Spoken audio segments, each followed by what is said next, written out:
ಮತ್ತೆ ತಮಗೆಲ್ಲರಿಗೂ ನಮ್ಮ ಚಾನೆಲ್ನಲ್ಲಿ ಸ್ವಾಗತವನ್ನು ಹೇಳ್ತಾ, ಕರ್ನಾಟಕದ ಏಕೈಕ ವಿಶ್ಲೇಷಣೆ ಸಹಿತ ತಿಳಿಸ್ಕೊಡಿಸ್ತಕ್ಕಂತಹ ಚಾನೆಲ್ ಅಂತಲೇ ಹೇಳಬಹುದು.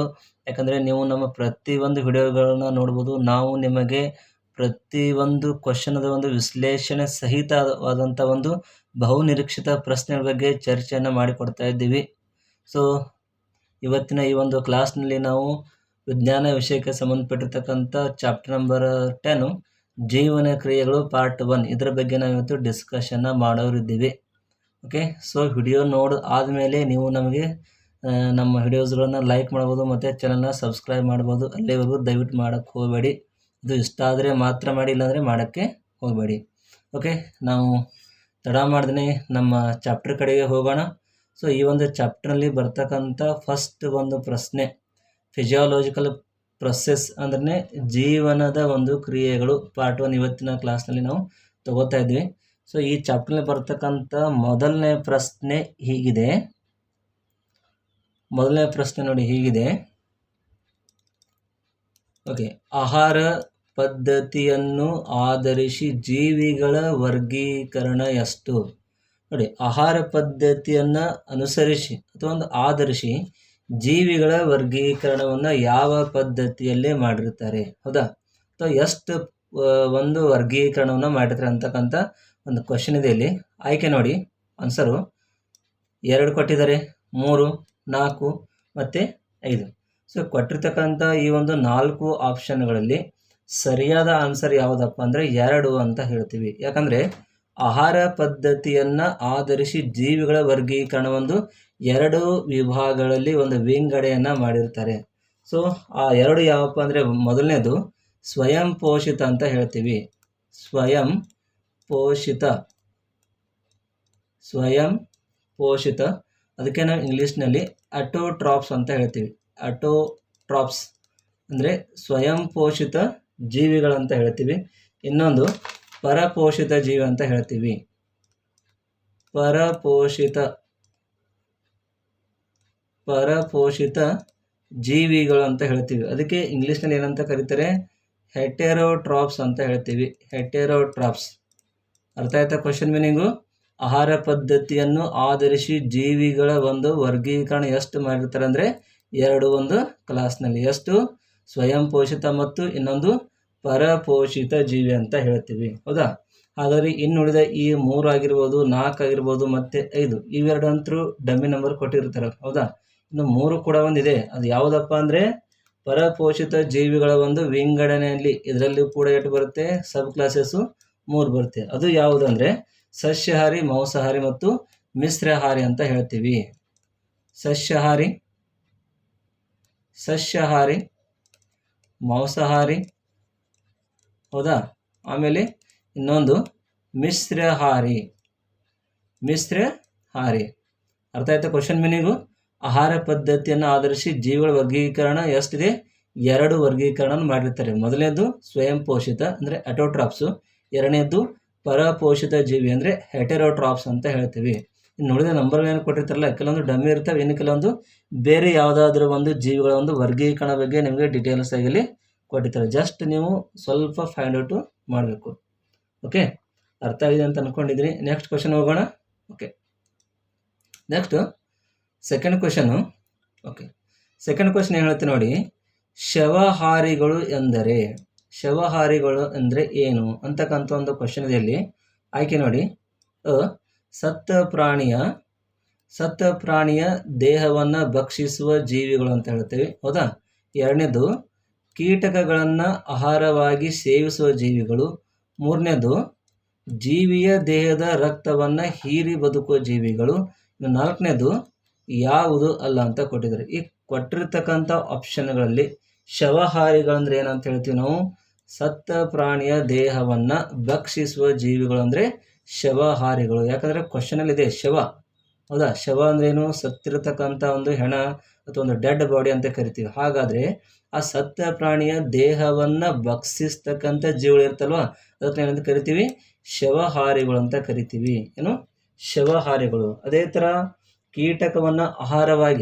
ಕೀಟಕವನ್ನು ಆಹಾರವಾಗಿ ಸೇವಿಸುವ ಕೆಲವೊಂದು ಜೀವಿಗಳು ಕೂಡ ಇರ್ತವೆ. ಅದಕ್ಕೆ ನಾವೇನಂತ ಕರಿತೀವಿ? ಕೀಟಕಹಾರಿ ಅಂತ ಕರೀತಾರೆ. ಕೀಟಕಹಾರಿ ಅಂದರೆ ಕೀಟಕಗಳನ್ನು ಆಹಾರವಾಗಿ ಸೇವಿಸ್ತಕ್ಕಂಥ ಜೀವಿಗಳು ಯಾವುದಿರುತ್ತವೆ? ಎಕ್ಸಾಂಪಲ್ ಅವೆಲ್ಲ ಗೊತ್ತೇ ಇದೆ. ಯಾವುದು ಹೇಳ್ತೀರಾ? ಕಪ್ಪೆ. ಹೌದಾ? ಸೊ ಕಪ್ಪೆ ಏನು ಮಾಡುತ್ತೆ? ಸಣ್ಣ ಸಣ್ಣ ಕೀಟಗಳನ್ನ ತಿನ್ಕೊಂಡು ತನ್ನ ಒಂದು ಹೊಟ್ಟೆನದು ತುಂಬಿಕೊಳ್ತಾ ಇರುತ್ತೆ. ಅದನ್ನೇನಂತೀವಿ ನಾವು? ಕೀಟಕಹಾರಿ ಅಂತ ಕರಿತೀವಿ. ಇದೇ ಥರ ಜೀವಿಯ ದೇಹದ ರಕ್ತವನ್ನು ಹೀರಿ ಬದುಕುವ ಜೀವಿಗಳು ಕೂಡ ಇರ್ತವೆ. ಹೌದಾ? ಅದನ್ನ ಎಂತ ಕರಿತೀವಿ? ರಕ್ತ ಹೀರುವಿಕೆಯ ಜೀವ ಅಂತ ಕರಿತೀವಿ.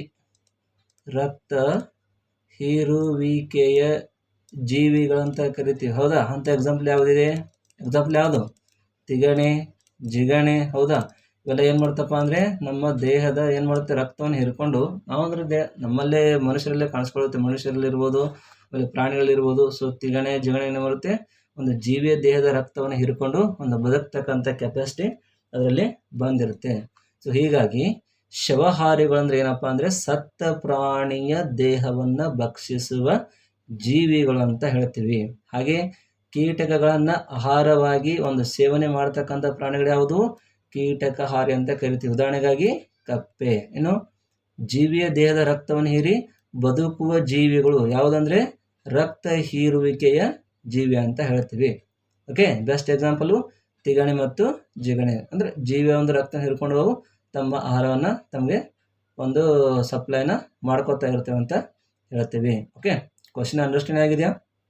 ಸೊ ಯಾರಾದರೂ ನಮ್ಮ ಕ್ಲಾಸ್ನ ಹೊಸದಾಗಿ ನೋಡ್ತಾ ಇದ್ದರೆ ದಯವಿಟ್ಟು ನಿಮ್ಗೆ ಇಷ್ಟ ಇರೋ ಒಂದು ಲೈಕ್ ಕೊಡಿ, ಹಾಗೆ ಚಾನಲ್ನ ಸಬ್ಸ್ಕ್ರೈಬ್ ಮಾಡಿ. ಹೀಗೆ ನಾವು ಇದೇ ರೀತಿ ನಿಮಗೆ ಇದಕ್ಕಿಂತ ಮುಂಚೆ ಆಲ್ರೆಡಿ ಫಿಸಿಕ್ಸ್ ಮತ್ತು ಕೆಮಿಸ್ಟ್ರಿಯ ಪ್ರತಿಯೊಂದು ಕ್ಲಾಸ್ನ ಒಂದು ವಿಶ್ಲೇಷಣೆ ಸಹಿತವಾಗಿ ಕೊಟ್ಟಿದ್ದೀವಿ.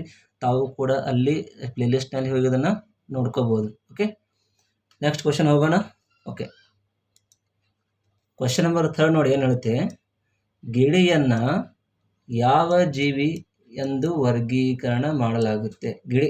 ಸೊ ಗಿಣಿ ಗೊತ್ತಿಲ್ಲ, ಪ್ಯಾರಟ್. ಆ ಗಿಣಿಯನ್ನು ಯಾವ ಜೀವಿ ಎಂದು ವರ್ಗೀಕರಣ ಮಾಡಲಾಗುತ್ತೆ? ಆಪ್ಷನ್ ನೋಡಿ: ಮಿಶ್ರಹಾರಿ, ಧಾನ್ಯಹಾರಿ, ಕೀಟಕಹಾರಿ, ಫಲಹಾರಿ.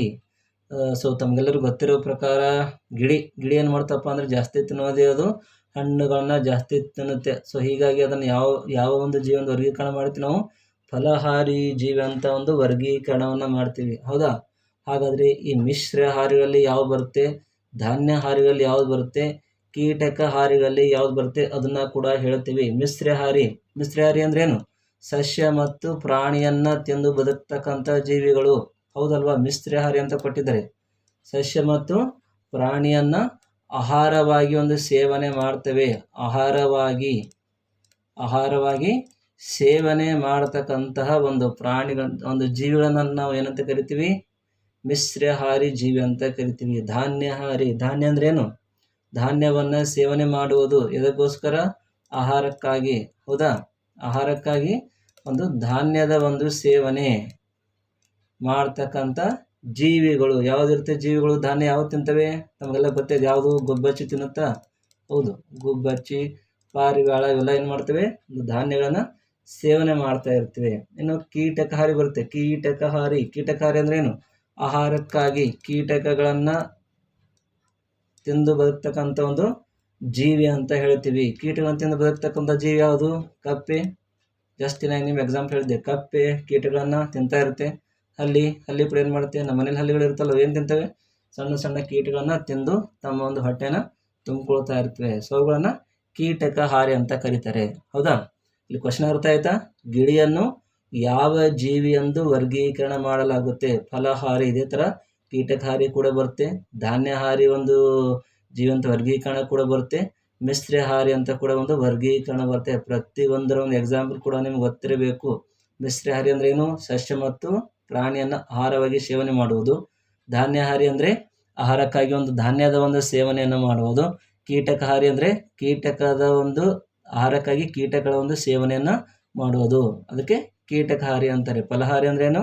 ಫಲ ಅಂದರೆ ಹಣ್ಣುಗಳನ್ನು ತಿಂದು ಬದುಕ್ತಕ್ಕಂಥ ಜೀವಿಗಳು. Best example ಕೊಟ್ಟಿರಲ್ಲ. ಕ್ವಶನ್ ಅದೇ ಇದೆ. ಗಿಳಿಯನ್ನು ಯಾವ ಜೀವಿ ಎಂದು ವರ್ಗೀಕರಣ ಮಾಡಲಾಗುತ್ತೆ? ಸರಿಯಾದ ಆನ್ಸರ್ ಫಲಹಾರಿ. ಓಕೆ, ನೆಕ್ಸ್ಟ್ ಕ್ವಶನ್ ಹೋಗೋಣ. ಓಕೆ, ನೆಕ್ಸ್ಟ್ ಕ್ವಶನ್ 4ನೇ ಕ್ವಶನ್ ನೋಡಿ ಏನು ಹೇಳುತ್ತೆ? ನಾಲಿಗೆ ಮತ್ತು ಹಲ್ಲುಗಳ ಸಹಾಯದಿಂದ ಆಹಾರ ಜೀರ್ಣವಾಗುವುದನ್ನು ಏನಂತ ಕರೀತಾರೆ? ನಾಲಿಗೆ ಮತ್ತು ಹಲ್ಲುಗಳು. ನಾವೇನಾದರೂ ಒಂದು ಫುಡ್ನ ತಿಂತೀವಿ, ಹೌದಾ? ಈ ತಿಂದಾಗ ನಮ್ಮ ನಾಲಿಗೆ ಟೇಸ್ಟ್ ನೋಡುತ್ತೆ, ಹಲ್ಲುಗಳಿಂದ ಅದರ ಒಂದು ಏನು ಮಾಡುತ್ತೆ, ಆಹಾರವನ್ನು ಜೀರ್ಣ ಮಾಡ್ತಕ್ಕಂಥ ಕೆಪಾಸಿಟಿ ನಮ್ಮ ಮೇಲೆ ಇರುತ್ತೆ, ಹೌದಾ? ಸೊ ಈ ನಾಲಿಗೆ ಮತ್ತು ಹಲ್ಲುಗಳ ಸಹಾಯದಿಂದ ಆಹಾರ ಜೀರ್ಣವಾಗುವುದನ್ನು ಏನಂತ ಕರಿತೀವಿ? ಆಪ್ಷನ್ ನೋಡಿ: ಅಂತರ್ಕೋಶೀಯ ಜೀರ್ಣಕ್ರಿಯೆ, ಬಾಹ್ಯಕೋಶೀಯ ಒಂದು ಜೀರ್ಣಕ್ರಿಯೆ, ರಾಸಾಯನಿಕ ಜೀರ್ಣಕ್ರಿಯೆ, ಯಾಂತ್ರಿಕ ಜೀರ್ಣಕ್ರಿಯೆ. ಕೊಟ್ಟಿರ್ತಕ್ಕಂಥ 4 ಆಪ್ಷನ್ಗಳಲ್ಲಿ ಸರಿಯಾದ ಆನ್ಸರ್ ಏನಪ್ಪ ಅಂದರೆ ಯಾಂತ್ರಿಕ ಜೀರ್ಣಕ್ರಿಯೆ ಅಂತ ಕರಿತೀವಿ. ಇಲ್ಲಿ ಯಾವುದೇ ರೀತಿಯ ರಾಸಾಯನಿಕ ಕ್ರಿಯೆ ಅಂತೂ ಆಗಲ್ಲ, ಹೌದಾ? ಇಲ್ಲಿ ಏನು ನಮ್ಮ ಬಾಯಲ್ಲಿ ರಸಾಯನ ಇರುತ್ತೆ, ಬಟ್ ರಾಸಾಯನಿಕ ಕ್ರಿಯೆ ಅನ್ನಲ್ಲ, ಅದಕ್ಕೆ ಯಾಂತ್ರಿಕ ಜೀರ್ಣಕ್ರಿಯೆ ಅಂತ ಕರೀತಾರೆ. ಯಾಕಂತ ಅನ್ನೋದನ್ನು ಹೇಳ್ತೀನಿ, ಜಸ್ಟ್ ವೇಟ್ ಮಾಡಿ. ಆಮೇಲೆ ಬಾಹ್ಯಕೋಶೀಯ ಜೀರ್ಣಕ್ರಿಯೆ ಅಂತೂ ಆಗಲ್ಲ, ಅಂತರಕೋಶೀಯ ಜೀರ್ಣಕ್ರಿಯೆ ಅಂತೂ ಇಲ್ಲಿ ಆಗಲ್ಲ. ಇನ್ನು ಅಂತರಕೋಶೀಯ ಜೀರ್ಣಕ್ರಿಯೆ ಆ್ಯಕ್ಚುಲಿ ಎಲ್ಲಾಗುತ್ತೆ? ಅಂತರಕೋಶೀಯ ಜೀರ್ಣಕ್ರಿಯೆ ಎಲ್ಲಾಗುತ್ತೆ? ಇದು ಜೀವಕೋಶದ ಒಳಗೆ ಆಗ್ತಕ್ಕಂಥ ಒಂದು ಜೀರ್ಣಕ್ರಿಯೆ. ಎಲ್ಲಾಗುತ್ತಪ್ಪ ಅಂದರೆ ಜೀವಕೋಶದ ಒಳಗೆ ಆಗುವ ಒಂದು ಜೀರ್ಣಕ್ರಿಯೆ ಅಂತ ಹೇಳ್ತೀವಿ. ಜೀವಕೋಶದ ಒಳಗೆ ಅಂದರೆ ನಮ್ಮ ಬಾಡಿನಲ್ಲಿ ಆಗ್ತಾ ಇರಬೇಕು, ಹೊರಗಡೆ ಅಲ್ಲ, ಹೌದಾ? ಜೀವಕೋಶದ ಒಳಗೆ ಆಗ್ತಕ್ಕಂಥ ಒಂದು ಜೀರ್ಣಕ್ರಿಯೆ ಅಂತ ಹೇಳ್ತೀವಿ. ಇನ್ನು ಬಾಹ್ಯಕೋಶೀಯ ಜೀರ್ಣಕ್ರಿಯೆ ಅಂತಿದೆ. ಬಾಹ್ಯಕೋಶೀಯ ಅಂದ್ರೇನು? ಪ್ರತ್ಯೇಕವಾದ ಒಂದು ಜೀರ್ಣಾಂಗ ವ್ಯೂಹದಲ್ಲಿ ಆಗುವ ಪ್ರತ್ಯೇಕವಾಗಿ ಆಗುವ ಒಂದು ಜೀರ್ಣಾಂಗ ವ್ಯೂಹದ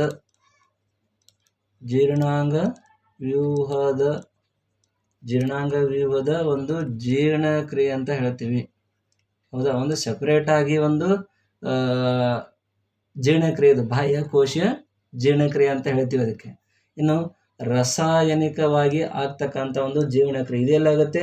ಕಿಣ್ವಗಳ ಸಹಾಯದಿಂದ ಆಗ್ತಕ್ಕಂಥ ಒಂದು ಜೀರ್ಣಕ್ರಿಯೆ. ಕಿಣ್ವಗಳು ನಮ್ಮ ಹ್ಯೂಮನ್ ಬಾಡಿ ಏನಿರುತ್ತೆ, ಕಿಣ್ವಗಳು ಇರುತ್ತಲ್ವ, ಸೊ ಆ ಕಿಣ್ವಗಳ ಸಹಾಯದಿಂದ ಆಗುವ ಒಂದು ಜೀರ್ಣಕ್ರಿಯೆ ಅಂತ ಹೇಳ್ತೀವಿ. ಅರ್ಥ ಆಯ್ತಾ? ಇಲ್ಲಿ ಅಂತರ್ಕೋಶೀಯಲ್ಲಿ ಆಗುತ್ತೆ, ಜೀವಕೋಶದ ಒಳಗಾಗುತ್ತೆ. ಇನ್ನು ಬಾಹ್ಯಕೋಶ ಜೀರ್ಣಕ್ರಿಯೆ ಅಂದ್ರೇನು? ಒಂದು ಪ್ರತ್ಯೇಕವಾಗಿ ಒಂದು ಜೀರ್ಣಾಂಗ ವ್ಯೂಹವನ್ನು ಉಪಯೋಗ ಮಾಡಿಕೊಂಡು ಆಗ್ತಕ್ಕಂಥ ಒಂದು ಜೀರ್ಣವಾದ ಕ್ರಿಯೆ ಅಂತ ಹೇಳ್ತೀವಿ. ಇನ್ನು ರಾಸಾಯನಿಕ ಕ್ರಿಯೆ ಅಂದ್ರೇನು? ಕಿಣ್ವಗಳ ಸಹಾಯದಿಂದ ಆಗ್ತಕ್ಕಂಥ ಒಂದು ರಾಸಾಯನಿಕ ಅಥವಾ ಜೀರ್ಣಕ್ರಿಯೆ ಅಂತ ಹೇಳ್ತೀವಿ. ಹಾಗಾದರೆ ಸರಿಯಾದ ಆನ್ಸರ್ ಏನಿಲ್ಲಿ? ಯಾಂತ್ರಿಕ ಜೀರ್ಣಕ್ರಿಯೆ ಅಂತ ಹೇಳ್ತೀವಿ. ಯಾವುದು? ಯಾಂತ್ರಿಕ ಜೀರ್ಣಕ್ರಿಯೆ ಇದಕ್ಕೆ ಸರಿಯಾದ ಆನ್ಸರ್ ಅಂತ ಹೇಳ್ತೀವಿ. ಅಂದರೆ ಇಲ್ಲಿ ನಿಮ್ಮ ಕ್ವಶನಲ್ಲಿ ಜೀರ್ಣಕ್ರಿಯೆಗಳ ಬಗ್ಗೆ ಒಂದು ಮಾಹಿತಿಲಿ ಸಿಕ್ಕಂಗಾಯ್ತು. ಯಾವ ಥರ ಜೀರ್ಣಕ್ರಿಯೆಗಳು ನಮ್ಮ ಹ್ಯೂಮನ್ ಬಾಡಿನಲ್ಲಿ ಆಗ್ತಾ ಇರುತ್ತೆ, ಎಲ್ಲ ಆಗ್ತಾ ಇರುತ್ತೆ. ಅಂತರ್ಕೋಶ ಜೀರ್ಣಕ್ರಿಯೆ ಕೂಡ ಅಲ್ಲಿ ಆಗ್ತಾ ಇರುತ್ತೆ, ಹೌದಾ? ಆಮೇಲೆ ಬಾಹ್ಯಕೋಶ ಜೀರ್ಣಕ್ರಿಯೆ ಕೂಡ ಆಗ್ತಾ ಇರುತ್ತೆ. ಆಮೇಲೆ ರಾಸಾಯನಿಕ ಜೀರ್ಣಕ್ರಿಯೆ ಕೂಡ ಆಗ್ತಾ ಇರುತ್ತೆ. ಯಾಂತ್ರಿಕ ಜೀರ್ಣಕ್ರಿಯೆಯಲ್ಲಿ ಆಗ್ತಾ ಇರುತ್ತೆ. ಸೊ ಈ ಥರ ಡಿಫ್ರೆಂಟಾಗಿ ಒಂದು ಜೀರ್ಣಕ್ರಿಯೆಗಳು ನಮ್ಮ ಹ್ಯೂಮನ್ ಬಾಡಿನಲ್ಲಿ ಆಗ್ತಾ ಇರುತ್ತೆ. ಓಕೆ, ಕ್ವಶನ್ ಅರ್ಥ ಇದೆ ಅಂತ ಅಂದ್ಕೊಂಡಿದ್ದೆ. ನೆಕ್ಸ್ಟ್ ಕ್ವಶನ್ ಹೋಗೋಣ. ಓಕೆ, 5ನೇ ಕ್ವಶನ್ ನೋಡಿ ಏನು ಹೇಳುತ್ತೆ ನಮಗೆ. ಓಕೆ, ಜೀರ್ಣಾಂಗ ವ್ಯೂಹಕ್ಕೆ ಒಳಪಟ್ಟಿದ್ದು. ಜೀರ್ಣಾಂಗ ವ್ಯೂಹಕ್ಕೆ ಇಲ್ಲಿ ಕೆಳಗಡೆ ಕೆಲವೊಂದು ಆಪ್ಷನ್ಗಳನ್ನು ಕೊಟ್ಟಿರ್ತಾರೆ ನೋಡಿ. ಬಾಯಿ ಇದೆ, ಅನ್ನನಾಳಿದೆ, ಗಂಟಲು ಇದೆ, ಮೇಲಿನ ಎಲ್ಲ ಅಂತ ಕೊಟ್ಟಿರ್ತಕ್ಕಂಥ ಆಪ್ಷನ್ಗಳಲ್ಲಿ ಜೀರ್ಣಾಂಗ ವ್ಯೂಹಕ್ಕೆ ಒಳಪಟ್ಟಿರ್ತಕ್ಕಂತಹ ಅಂಗಗಳು. ಇದ್ರ ಸರಿಯಾದ ಆನ್ಸರ್ ಏನಪ್ಪ ಅಂದರೆ ಮೇಲಿನ ಎಲ್ಲ ಅಂತ ಹೇಳ್ತೀವಿ. ಯಾಕಂದರೆ ನಮ್ಮ ಜೀರ್ಣಾಂಗ ವ್ಯೂಹಕ್ಕೆ ಸಂಬಂಧಪಟ್ಟಿದ್ದು ಇದೆಲ್ಲ. ಜೀರ್ಣಾಂಗ ಅಂದ್ರೆ ಏನು? ನಾವು ತಿಂದಿರ್ತಕ್ಕಂಥ ಫುಡ್ಡನ್ನು ಡೈಜೆಷನ್ ಮಾಡೋಕ್ಕೆ ಯೂಸ್ ಆಗ್ತಕ್ಕಂಥ ಒಂದು ಪಾರ್ಟ್ ಅಂತಲೇ ಹೇಳ್ತೀವಿ. ಬಾಯಿ ಯೂಸ್ ಆಗುತ್ತೆ, ಹೌದಾ? ಅನ್ನನಾಳ ಯೂಸ್ ಆಗುತ್ತೆ, ಗಂಟಲು ಕೂಡ ಯೂಸ್ ಆಗುತ್ತೆ. ಸೊ ಹೀಗಾಗಿ ಜೀರ್ಣಾಂಗ ವ್ಯೂಹಕ್ಕೆ ಒಳಪಟ್ಟಿರ್ತಕ್ಕಂಥ ಪಾರ್ಟ್ಗಳು ಇವೆಲ್ಲ ಅಂತಲೇ ಹೇಳ್ತೀವಿ. ಇದರ ಬಿಟ್ಟರೆ ಇನ್ನೂ ಕೂಡ ಬರುತ್ತೆ, ಜಠರ ಕೂಡ ಬರುತ್ತೆ, ಹೌದಾ? ನಮ್ಮ ಜಠರದಲ್ಲಿ ಏನಾಗುತ್ತೆ? ತಿಂದಿರ್ತಕ್ಕಂತಹ ಫುಡ್ಡು ಎಲ್ಲ ಪೂರ್ತಿಯಾಗಿ ಡೈಜೆಸ್ಟ್ ಆಗುತ್ತೆ. ಆಮೇಲೆ ನಮ್ಮ ಕರಳು ಬರುತ್ತೆ, ಸಣ್ಣ ಕರಳು ಮತ್ತು ದೊಡ್ಡ ಕರಳು ಬರುತ್ತೆ, ಹೌದಾ? ಮಲಾಶಯ ಬರುತ್ತೆ, ಇದು ಕೂಡ ಜೀರ್ಣಾಂಗ ವ್ಯೂಹಕ್ಕೆ ಸಂಬಂಧಪಟ್ಟಿರ್ತಕ್ಕಂಥ ಪಾರ್ಟು. ಗುದದ್ವಾರ ಬರುತ್ತೆ, ಹೌದಲ್ವಾ? ಗುದದ್ವಾರ ಬರುತ್ತೆ ಅಂದರೆ ಮತ್ತು ಇದಕ್ಕೆ ಸಂಬಂಧಪಟ್ಟಿರ್ತಕ್ಕಂಥ ಗ್ರಂಥಿಗಳು ಕೂಡ ಇದರಲ್ಲಿ ಬರುತ್ತವೆ. ಗ್ರಂಥಿಗಳಲ್ಲಿ ಯಾವುದೇ ರೀತಿಯ ಒಂದು ಜೀರ್ಣಾಂಗ ವ್ಯೂಹ ಕಂಪ್ಲೀಟ್ ಆಗೋಲ್ಲ, ಹೌದಲ್ವಾ? ಫಾರ್ ಎಕ್ಸಾಂಪಲು ಪೆರೋಟಿಡ್ ಗ್ರಂಥಿ, ಹೌದಾ? ಈ ಪೆರೋಟಿಡ್ ಗ್ರಂಥಿ ಎಲ್ಲಿರುತ್ತೆ? ನಮ್ಮ ಬಾಯಿಯಲ್ಲಿ ಇರುತ್ತೆ, ಹೌದಾ? ಸೊ ಈ ಬಾಯಿಯಲ್ಲಿ ಇರ್ತಕ್ಕಂಥ ಪೆರೋಟಿಡ್ ಗ್ರಂಥಿಯಿಂದ ಏನಾಗುತ್ತೆ, ಗ್ರಂಥಿಗಳಿಂದ ರಸಗಳ ಒಂದು ಸ್ರವಿಕೆಯಾಗಿ ತಿಂದಿರತಕ್ಕಂಥ ಫುಡ್ಡು ಏನಾಗುತ್ತೆ, ನಮ್ಮ ಜೀರ್ಣಾಂಗ ವ್ಯೂಹದ ಒಳಗಡೆ ಹೋಗಿ ಅಲ್ಲಿಂದ ಪೂರ್ತಿಯಾಗಿ ಡೈಜೆಸ್ಟ್ ಆಗೋಕ್ಕೆ ಹೆಲ್ಪ್ ಆಗುತ್ತೆ. ಇದರ ರಿಲೇಟೆಡ್ ಕ್ವಶನ್ ಇನ್ನು ಮುಂದೆ ಬರುತ್ತೆ. ಓಕೆ, ಇಲ್ಲಿ ಜೀರ್ಣಾಂಗ ವ್ಯೂಹಕ್ಕೆ ಒಳಪಟ್ಟಿದ್ದು ಯಾವುದಪ್ಪ ಅಂದರೆ ಇದೆಲ್ಲ ಬಾಯಿ, ಅನ್ನನಾಳ, ಗಂಟಲು, ಮೇಲಿನ ಎಲ ಅಂತ ಹೇಳ್ತೀವಿ. ಕ್ವಶನ್ ಅರ್ಥ ಇದೆ ಅಂತ ಅನ್ಕೊಂಡಿದ್ದೀನಿ. ಜೀರ್ಣಾಂಗ ವ್ಯೂಹಕ್ಕೆ ಒಳಪಟ್ಟಿರ್ತಕ್ಕಂಥ ಪಾರ್ಟು ಎಲ್ಲ ಬಾಯಿ ಆಗಿರ್ಬೋದು, ಅನ್ನನಾಳ, ಗಂಟಲು, ಮೇಲಿನ ಎಲ್ಲ. ಇದ್ರ ಬಿಟ್ಟರೆ ಜಠರ ಕೂಡ ಇರುತ್ತೆ, ಕರಳು ಬರುತ್ತೆ, ಮಲಾಶಯ ಬರುತ್ತೆ, ಗುದದ್ವಾರ ಮತ್ತು ಅದಕ್ಕೆ ಸಂಬಂಧಪಟ್ಟಿರ್ತಕ್ಕಂಥ ಗ್ರಂಥಿಗಳು ಕೂಡ ಅದಕ್ಕೆಲ್ಲ ಒಳಪಟ್ಟಿರುತ್ತೆ. ಓಕೆ, ನೆಕ್ಸ್ಟ್ ಕ್ವಶನ್ ಹೋಗೋಣ. ಓಕೆ, 6ನೇ ಪ್ರಶ್ನೆ ಇಲ್ಲೇ ನೋಡಿ. ಜಠರದ ಒಳಭಾಗವನ್ನು ತೇವಭರಿತವಾಗಿ ಇಡುವ ಸೆಲ್ಸ್ಗಳು ಯಾವಂತ ಕೇಳ್ತಾರೆ. ಜಠರ ಇರುತ್ತಲ್ವಾ, ಸೊ ಜಠರದಲ್ಲಿ ಕಂಟಿನ್ಯೂಸ್ ಆಗಿ ಒಳಭಾಗವನ್ನು ತೇವಾಂಶವಾಗಿ ಇಡಬೇಕಾಗುತ್ತೆ. ಯಾಕಂದರೆ ತೇವಾಂಶವಾಗಿ ಇಟ್ಟಾಗ ಮಾತ್ರ ಅಲ್ಲಿ ಡೈಜೆಷನ್ ಪ್ರೊಸೆಸ್ಸು ಕಂಪ್ಲೀಟ್ ಆಗ್ತಾ ಇರುತ್ತೆ, ಇಲ್ಲಾಂದರೆ ಡೈಜೆಷನ್ ಆಗೋಕ್ಕೆ ಅದು ಹೆಲ್ಪ್ ಆಗಲ್ಲ. ಸೊ ಇಲ್ಲಿ ಕ್ವಶನ್ ನೋಡಿ, ಜಠರದ ಒಳಭಾಗವನ್ನು ತೇವಭರಿತವಾಗಿ ಇಡುವ ಸೆಲ್ಸ್ಗಳು. ಆಪ್ಷನ್ ನೋಡಿ, ಪ್ಯಾರೆಂಟಲ್ ಸೆಲ್ಸ್ ಅಂತ ಇದೆ, ಹೌದಾ? ಪಿತ್ತರಸ ಇದೆ, ಮ್ಯೂಸಿನ್ ದ್ರವ, ಮ್ಯೂಕಸ್ ದ್ರವ. ಇಲ್ಲಿ ಕೊಟ್ಟಿರ್ತಕ್ಕಂಥ 4 ಆಪ್ಷನ್ಗಳಲ್ಲಿ ಸರಿಯಾದ ಆನ್ಸರ್ ಯಾವುದಪ್ಪ ಅಂದರೆ ಮ್ಯೂಕಸ್ ದ್ರವ ಅಂತ ಹೇಳ್ತೀವಿ. ಯಾಕಂದರೆ ಈ ಮ್ಯೂಕಸ್ ದ್ರವ ಇದೆ ಅಂತಲೇ ಏನಾಗುತ್ತೆ, ಜಠರದ ಒಂದು ಒಳಭಾಗ ಕಂಟಿನ್ಯೂಸ್ ಆಗಿ ಒಂದು ಮಾಯ್ಶ್ಚರ್ ಅಲ್ಲಿ ಕಂಟಿನ್ಯೂಸ್ ಆಗಿರುತ್ತೆ, ಅಂದರೆ ಮಾಯ್ಸ್ಟ್ ಆಗಿರುತ್ತೆ, ತೇವಭರಿತವಾದಂಥ ಒಂದು ಏರಿಯಾನಲ್ಲಿ ಕ್ರಿಯೇಟ್ ಮಾಡಿರುತ್ತೆ. ಇದೇ ಥರ ಈ ಪ್ಯಾರೆಂಟಲ್ ಸೆಲ್ಸ್ ಏನು ಮಾಡುತ್ತೆ ನಮ್ಮ ಹ್ಯೂಮನ್ ಬಾಡಿನಲ್ಲಿ ಅಂದರೆ, ಪ್ಯಾರೆಂಟಲ್ ಸೆಲ್ಸ್ ಮತ್ತು ಪಿತ್ತರಸ ಸೆಲ್ಸ್ ಎರಡೂ ಕೂಡ ಏನು ಮಾಡ್ತಪ್ಪ ಅಂದರೆ HCl ಹೈಡ್ರೋಕ್ಲೋರಿಕ್ ಆಮ್ಲವನ್ನು ಏನು ಮಾಡುತ್ತೆ, ಅಲ್ಲಿ ಒಂದು ಸ್ರವಿಕೆಯನ್ನು ಮಾಡ್ತಾ ಇರ್ತವೆ. ಹೈಡ್ರೋಕ್ಲೋರಿಕ್ ಆಮ್ಲ ಇದೇನು ಮಾಡುತ್ತೆ, ಪ್ಯಾರೆಂಟಲ್ ಸೆಲ್ಸ್ ಮತ್ತು ಪಿತ್ತರಸ ಅಂದ್ರೆ HCl ಸ್ರವಿಕೆಯಲ್ಲಿ ಆಗ್ತಾ ಇರುತ್ತೆ. ಅದೇ ಥರ ಮ್ಯೂಸಿನ್ ಅಂತಕ್ಕಂಥ ಒಂದು ದ್ರವ ಬರುತ್ತೆ. ಮ್ಯೂಸಿನ್ ದ್ರವ ಅಂದರೆ ಆಹಾರವನ್ನು ನಯವಾಗಿ ಸಾಗಾಣಿಕೆ ಮಾಡ್ತಕ್ಕಂಥ ಕೆಲಸ, ಸಾಗಾಣಿಕೆ ಮಾಡುವ ಕೆಲಸ ಯಾವ್ದು ಮಾಡ್ತಾ ಇರುತ್ತೆ, ಇದು ಈ ಮ್ಯೂಸಿನ್ ಅಂತಕ್ಕಂಥ ದ್ರವ ಈ ನಮ್ಮ ಜೀರ್ಣಾಂಗ ವ್ಯೂಹದಲ್ಲಿ ಕೆಲಸವನ್ನು ಮಾಡ್ತಾ ಇರುತ್ತೆ. ಇನ್ನು ಈ ಮ್ಯೂಕಸ್ ದ್ರವನ ಏನು ಮಾಡುತ್ತೆ, ನಮ್ಮ ಜಠರದ ಒಳಭಾಗವನ್ನು ತೇವಭರಿತವಾಗಿ ಇಡ್ತಕ್ಕಂಥ ಕೆಲಸ ಮಾಡ್ತಾ ಇರುತ್ತೆ. ಕ್ವಶನ್ ಅರ್ಥ ಆಯ್ತಾ? ಜಠರದ ಒಳಭಾಗವನ್ನು ತೇವಭರಿತವಾಗಿ ಇಡುವ ಸೆಲ್ಸ್ ಯಾವುದು, ಮ್ಯೂಕಸ್ ದ್ರವ. ಪ್ಯಾರೆಂಟಲ್ ಸೆಲ್ಸ್ ಪಿತ್ತರಸ ಏನು ಮಾಡುತ್ತೆ, HCl ಒಂದು ಸ್ರವಿಕೆಯನ್ನು ಮಾಡುತ್ತೆ.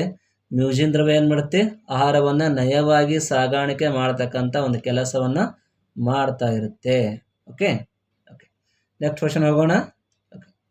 ನೆಕ್ಸ್ಟು 7ನೇ ಕ್ವಶನ್ ನೋಡಿ, ಏನು ಹೇಳುತ್ತೆ ನಮಗೆ. ಕಬ್ಬಿನ ಸಕ್ಕರೆಯನ್ನು ಗ್ಲೂಕೋಸವಾಗಿ ಪರಿವರ್ತಿಸುವುದು. ಕಬ್ಬಿನ ಸಕ್ಕರೆಯನ್ನು ಗ್ಲುಕೋಸ್ ಆಗಿ ಪರಿವರ್ತಿಸುವುದು ಯಾವುದು? ಆಪ್ಷನ್ ನೋಡಿ, ಸುಕ್ರೋಸ್ ಕಿಣ್ವ, ಮ್ಯಾಲ್ಟೋಸ್, ಲ್ಯಾಕ್ಟೋಸ್, ಎಂಟೆರೋಕೈನಾಸಿಸ್ ಕಿಣ್ವ ಅಂತ ಕೊಟ್ಟಿದ್ದಾರೆ. ಈ ಕೊಟ್ಟಿರ್ತಕ್ಕಂಥ 4 ಆಪ್ಷನ್ಗಳಲ್ಲಿ ಸರಿಯಾದ ಆನ್ಸರ್ ಏನಪ್ಪ ಅಂದರೆ ಸುಕ್ರೋಸ್ ಕಿಣ್ವ ಅಂತ ಹೇಳ್ತೀವಿ. ಈ ಸುಕ್ರೋಸ್ ಕಿಣ್ವ ಏನು ಮಾಡುತ್ತೆ, ಕಬ್ಬಿನ ಸಕ್ಕರೆಯನ್ನು ಗ್ಲುಕೋಸ್ ಆಗಿ ಒಂದು ಪರಿವರ್ತನೆ ಮಾಡುತ್ತೆ. ಇದೇ ಥರ ಮ್ಯಾಲ್ಟೋಸ್ ಕೂಡ ಹೆಲ್ಪ್ ಮಾಡುತ್ತೆ. ಮ್ಯಾಲ್ಟೋಸ್ ಏನು ಮಾಡುತ್ತೆ, ಮ್ಯಾಲ್ಟೋಸ್ ಟು ಗ್ಲೂಕೋಸ್ ಆಗಿ ಕನ್ವರ್ಟ್ ಮಾಡುತ್ತೆ. ಮ್ಯಾಲ್ಟೋಸ್ ಟು ಗ್ಲೂಕೋಸ್ ಆಗಿ ಒಂದು ಕನ್ವರ್ಷನ್ ಯಾವ್ದು ಮಾಡುತ್ತೆ, ಇದು ಮ್ಯಾಲ್ಟೋಸ್ ಮಾಡ್ತಾ ಇರುತ್ತೆ, ಮ್ಯಾಲ್ಟೋಸ್ ಕಿಣ್ವ ಮಾಡ್ತಾ ಇರುತ್ತೆ. ಇದೇ ಥರ ಲ್ಯಾಕ್ಟೋಸ್ ಕಿಣ್ವ ಏನು ಮಾಡುತ್ತೆ, ಹಾಲಿನ ಸಕ್ಕರೆಯನ್ನು ಏನು ಮಾಡ್ತಿದ್ದು, ಹಾಲಿನ ಸಕ್ಕರೆಯನ್ನು ಗ್ಲೂಕೋಸ್ದಲ್ಲಿ ಪರಿವರ್ತನೆ ಮಾಡುತ್ತೆ. ಗ್ಲೂಕೋಸ್ದಲ್ಲಿ ಒಂದು ಪರಿವರ್ತನೆಯನ್ನು ಅದು ಮಾಡುತ್ತೆ. ಯಾವುದು, ಲ್ಯಾಕ್ಟೋಸ್ ಕಿಣ್ವ. ಇದೇ ಥರ ಎಂಟ್ರೋಕೈನಾಸಿಸ್ ಕಿಣ್ವ ಅಂತ ಕೂಡ ಇದೆ. ಇದು ಏನು ಮಾಡ್ತಪ್ಪ ಅಂದರೆ ಉಳಿದ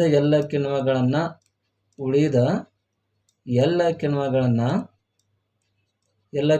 ಏನು ಮಾಡುತ್ತೆ, ಜೀರ್ಣಕ್ರಿಯೆಯಲ್ಲಿ ಪಾಲ್ಗೊಳ್ಳಲು ಒಂದು ಪ್ರಚೋದನೆಯನ್ನು ಮಾಡ್ತಾ ಇರುತ್ತೆ. ಯಾವುದು, ಎಂಟೆರೋಕೈನಾಸಿಸ್ ಕಿಣ್ವ. ಅರ್ಥ ಆಯ್ತು ಕ್ವಶನು? ಕಬ್ಬಿನ ಸಕ್ಕರೆಯನ್ನು ಗ್ಲುಕೋಸ್ ಪರಿವರ್ತನೆ ಮಾಡುವುದು ಯಾವುದು, ಸುಕ್ರೋಸ್ ಕಿಣ್ವ. ಇನ್ನು ಮ್ಯಾಲ್ಟೋಸ್ ಕಿಣ್ವ ಏನು ಮಾಡುತ್ತೆ, ಮ್ಯಾಲ್ಟೋಸ್ ಟು ಗ್ಲೂಕೋಸ್ನಲ್ಲೇ ಕನ್ವರ್ಟ್ ಮಾಡುತ್ತೆ.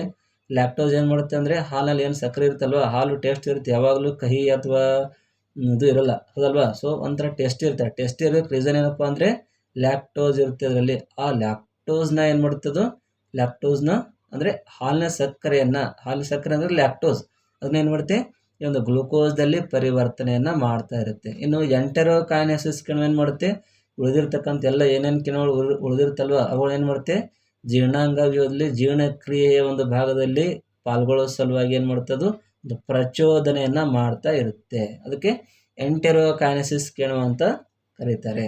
ಓಕೆ, ಕ್ವಶನ್ ಅರ್ಥ ಆಗಿದೆ ಅಂತ ಅನ್ಕೊಂಡಿದ್ದೀನಿ. ನೆಕ್ಸ್ಟ್ ಕ್ವಶನ್ ಹೋಗೋಣ. ಓಕೆ, 8ನೇ ಕ್ವಶನ್ನು. 8ನೇ ಕ್ವಶನ್ ಏನು ಹೇಳುತ್ತೆ ನೋಡಿ ನಮಗೆ. ಓಕೆ, ದೇಹದ ಮೇಲ್ಪದರದ ಮೂಲಕ ಉಸಿರಾಟ ಮಾಡುವ ಜೀವಿ. ಕೆಲವೊಂದು ಜೀವಿಗಳು ಏನು ಮಾಡುತ್ತವೆ, ದೇಹದ ಒಂದು ಮೇಲ್ಪದರದ ಒಂದು ಭಾಗವನ್ನು ಯೂಸ್ ಮಾಡಿಕೊಂಡು ಉಸಿರಾಟದ ಕ್ರಿಯೆಯನ್ನು ಮಾಡ್ತಾ ಇರುತ್ತವೆ. ಕೆಲವೊಂದು ಜೀವಿಗಳು ಏನು ಮಾಡುತ್ತೆ, ಒಂದು ಚರ್ಮದ ಮೂಲಕ ಉಸಿರಾಟ ಕ್ರಿಯೆಯನ್ನು ಮಾಡ್ತಾ ಇರುತ್ತವೆ. ಇನ್ನು ಕೆಲವೊಂದು ಜೀವಿಗಳು ಏನು ಮಾಡುತ್ತೆ, ಒಂದು ಪುಸ್ತಕೆಯ ಒಂದು ಪುಪ್ಪಸಗಳ ಮೂಲಕ ಒಂದು ಉಸಿರಾಟ ಕ್ರಿಯೆ ಮಾಡುತ್ತೆ. ಇನ್ನು ಕೆಲವೊಂದು ಜೀವಿಗಳು ಕಿವೀರುಗಳ ಮೂಲಕ ಒಂದು ಉಸಿರಾಟ ಕ್ರಿಯೆಯನ್ನು ಮಾಡ್ತಾ ಇರುತ್ತೆ. ಸೊ ಹೀಗಾಗಿ ಇಲ್ಲಿ ಕೊಟ್ಟಿರೋದು ನಿಮಗೆ ದೇಹದ ಒಂದು ಮೇಲ್ಪದರದ ಮೂಲಕ ಉಸಿರಾಟ ಮಾಡುವ ಜೀವಿ. ಆಪ್ಷನ್ ನೋಡಿ, ಅಮೀಬಾ, ಎರೆಹುಳ, ಜಲಚರ ಪ್ರಾಣಿಗಳು, ಜೇಡರ ಹುಳ. ಇಲ್ಲಿ ಕೊಟ್ಟಿರ್ತಕ್ಕಂಥ 4 ಆಪ್ಷನ್ಗಳಲ್ಲಿ ಸರಿಯಾದ ಆಯ್ಕೆ ಯಾವುದಪ್ಪ ಅಂದರೆ ಅಮೀಬಾ ಅಂತ ಹೇಳ್ತೀವಿ. ಯಾಕಂದರೆ ಅಮೀಬಾ ಇದು ಹೆಂಗೆ ಒಂದು ಜೀವಿ ಇದೆ ಅಂದರೆ ದೇಹದ ಒಂದು ಮೇಲ್ಪದರದ ಮೂಲಕ ಒಂದು ಉಸಿರಾಟ ಕ್ರಿಯೆಯನ್ನು ಮಾಡ್ತಾ ಇರುತ್ತೆ. ಇದಲ್ಲದೆ ಇದ್ರ ಜೊತೆಗೆ ಇನ್ನೂ ಕೂಡ ಇದು ಯಾವುದಿದೆ, ಪ್ಯಾರಾಮೇಷಿಯಂ ಕೂಡ ಬರುತ್ತೆ. ಹೌದಾ, ಪ್ಯಾರಾಮೇಷಿಯಂ, ಅಮೀಬಾ ಇವೆಲ್ಲ ಏನಪ್ಪ ಅಂದರೆ ದೇಹದ ಒಂದು ಮೇಲ್ಪದರದ ಮೂಲಕ ಉಸಿರಾಟ ಮಾಡ್ತಕ್ಕಂಥ ಪ್ರಾಣಿ ಅಂತ ಹೇಳ್ತೀವಿ. ಇದ್ರ ಬಿಟ್ಟರೆ ಸ್ಪಂಜ್ ಇರುತ್ತಲ್ವ, ಅದು ಕೂಡ ಒಂದು ಮೇಲ್ಪದರದ ಮೂಲಕ ಒಂದು ಉಸಿರಾಟ ಕ್ರಿಯೆಯನ್ನು ಮಾಡ್ತಾ ಇರುತ್ತೆ. ಇನ್ನು ಎರೆಹುಳ ತಗೊಂಡ್ರೆ, ಎರೆಹುಳ ಹೆಂಗೆ ಮಾಡುತ್ತಪ್ಪ ಅಂದರೆ ಚರ್ಮದ ಮೂಲಕ ಉಸಿರಾಟ ಕ್ರಿಯೆ ಮಾಡುತ್ತೆ.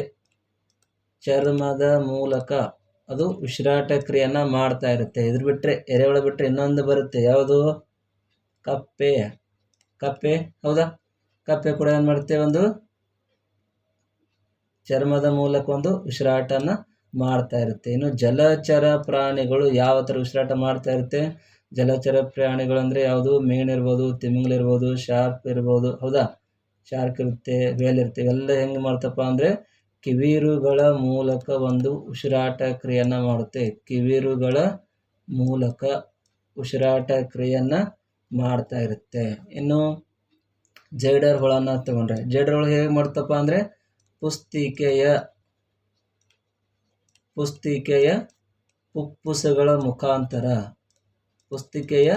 ಪುಪ್ಪುಸಗಳ ಮುಖಾಂತರ ಒಂದು ಉಸಿರಾಟ ಕ್ರಿಯೆಯನ್ನು ಮಾಡುತ್ತವೆ. ಅದನ್ನೇ ಇಂಗ್ಲೀಷ್ನಲ್ಲಿ ನಾವು ಬುಕ್ ಲಂಗ್ಸ್ ಅಂತ ಕರಿತೀವಿ.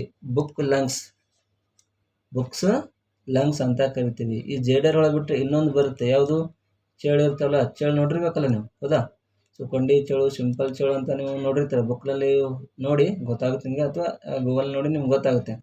ಸೊ ಇಲ್ಲಿ ಕೊಟ್ಟಿರ್ತಕ್ಕಂಥ ಕ್ವಶನ್ ಏನಪ್ಪ ಅಂದರೆ ದೇಹದ ಮೇಲ್ಪದರದ ಮೂಲಕ ಉಸಿರಾಟ ಮಾಡುವ ಜೀವಿ ಯಾವುದಂದರೆ ಅಮೀಬಾ ಮತ್ತು ಪ್ಯಾರಾಮೇಷಿಯಮ್, ಸ್ಪಂಜ್ ಇವೆಲ್ಲ ದೇಹದ ಒಂದು ಮೇಲ್ಪದರಿನ ಮೂಲಕ ಉಸಿರಾಟ ಮಾಡುವ ಜೀವಿ ಅಂತಲೇ ಹೇಳ್ತೀವಿ. ಇದೇ ಥರ ಚರ್ಮದ ಮೂಲಕ ಒಂದು ಉಸಿರಾಟ ಮಾಡುವ ಜೀವಿ ಯಾವುದು, ಎರೆಹುಳ, ಕಪ್ಪೆ ಅಂತ ಹೇಳ್ತೀವಿ.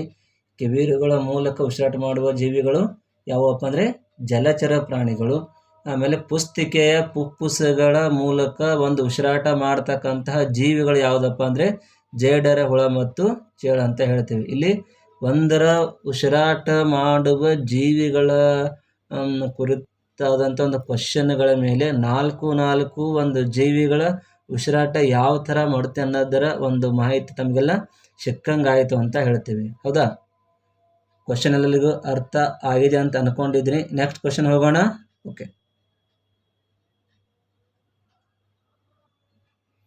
ಓಕೆ, 9ನೇ ಕ್ವಶನ್ ನೋಡಿ ಏನು ಹೇಳುತ್ತೆ ನಮಗೆ. ಉಚ್ಛ್ವಾಸ ಮತ್ತು ನಿಶ್ವಾಸ ಇದು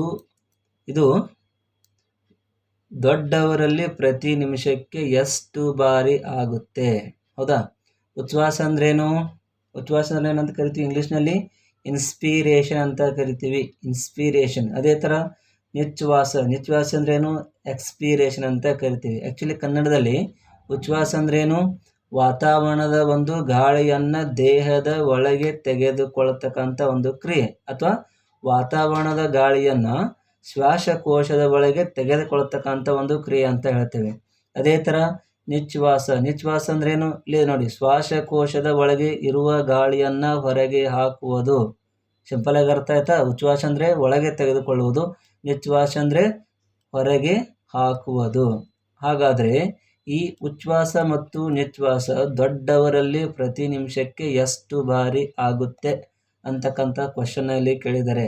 ಆಯ್ಕೆ ನೋಡಿ, 17 ಸಲ, 32, 20, 42.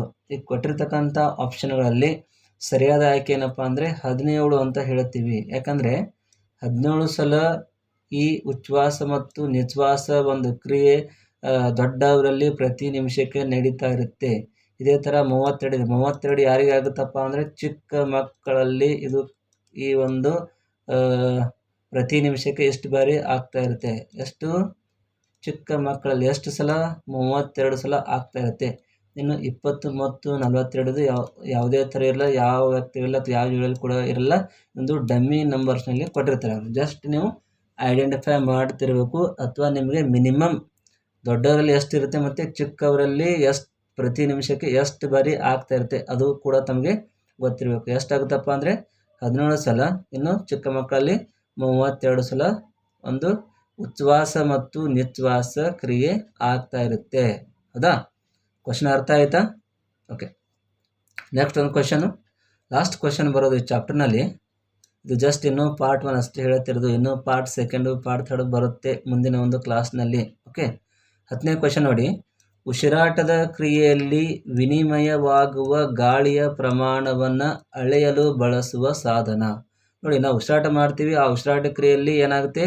ಒಂದಿಷ್ಟು ಗಾಳಿ, ಒಂದಿಷ್ಟು ಹವೆ ನಮ್ಮ ಬಾಡಿನಲ್ಲಿ ಎಂಟ್ರಿ ಆಗುತ್ತೆ. ಆ ಒಂದು ಗಾಳಿಯ ಪ್ರಮಾಣವನ್ನು ಅಳೆಯಲು ಬಳಸುವ ಸಾಧನ. ಆಪ್ಷನ್ ನೋಡಿ, ರೆಸ್ಪಿರೋಮೀಟರ್ ಇದೆ, ಲ್ಯಾಕ್ಟೋಮೀಟರ್, ಹೈಗ್ರೋಮೀಟರ್, ಓಡೋಮೀಟರು.